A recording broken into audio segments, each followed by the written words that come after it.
Florida standards, that is freezing outside. And if you live in Florida, you really don't have like a winter coat. You've got a windbreaker, you've got a pullover,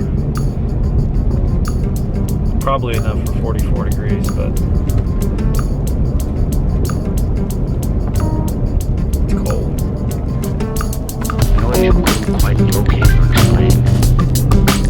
Noise you couldn't quite locate. I've been looking forward to today for about 2 weeks now. We're spending all day with one of my clients, getting them off-site, away from all the distractions, and we're going to be working on one key manager's role in the company. It's usually just a fun day. It's exhausting. By the end of this today, I will have nothing left. But it always, business workflow stuff always yields like immediate improvements. So the meeting's going well, making lots of progress. Gotta stop for a quick lunch break.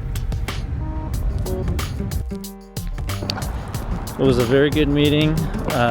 Got a lot accomplished, but as expected, I'm exhausted. However, I got an email that a package arrived, something I've been waiting for. Probably what we're going to be talking about today.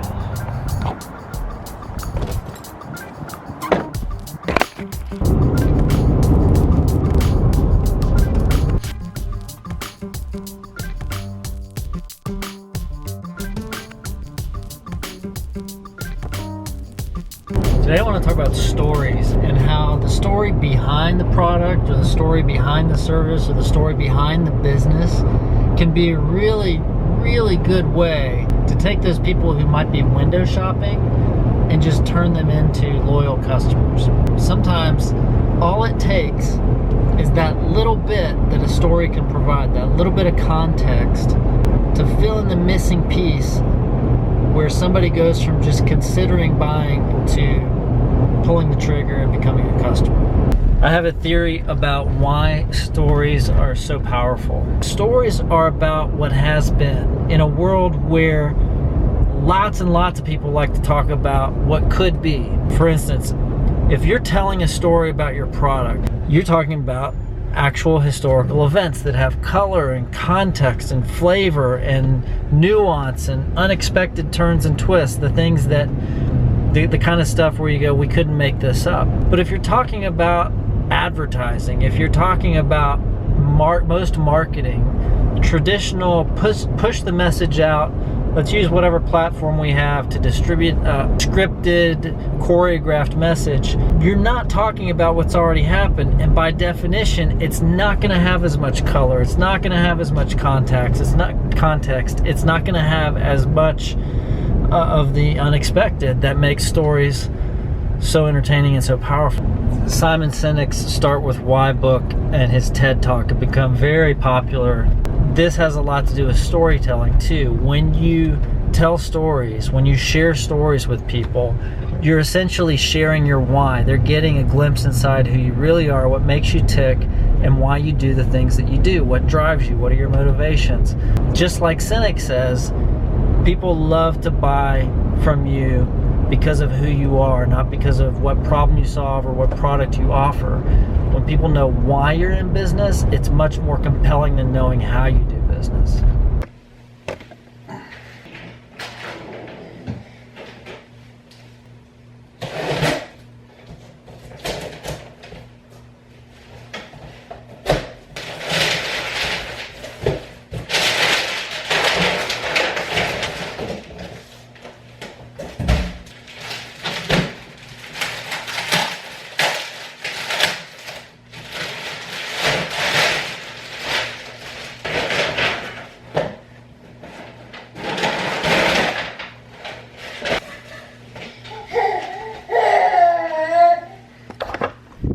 So this is what I was talking about. This is the